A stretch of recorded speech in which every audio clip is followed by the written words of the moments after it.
Friends দেখো আজকে দুপুরে কি কি রান্না করেছি। এই দেখো এখানে রয়েছে গরম গরম ভাত।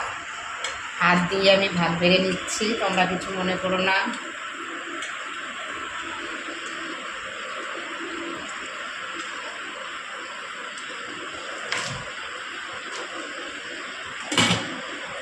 আর দেখো এখানে রয়েছে লাল লাল চিকেনের ঝোল।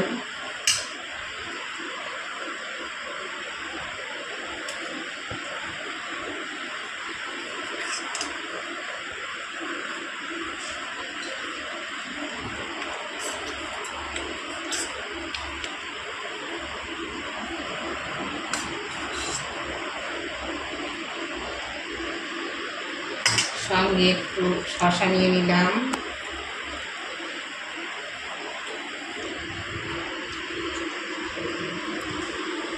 আর দেখো এখানে সকালে একটু ডাল করেছিলাম পেঁয়াজ আর রসুন দিয়ে। যে এখানে একটু গাঢ় গাঢ় করে মুসুর ডাল রয়েছে পেঁয়াজ আর রসুন আর শুকনো লঙ্কা ফোড়ন দিয়ে।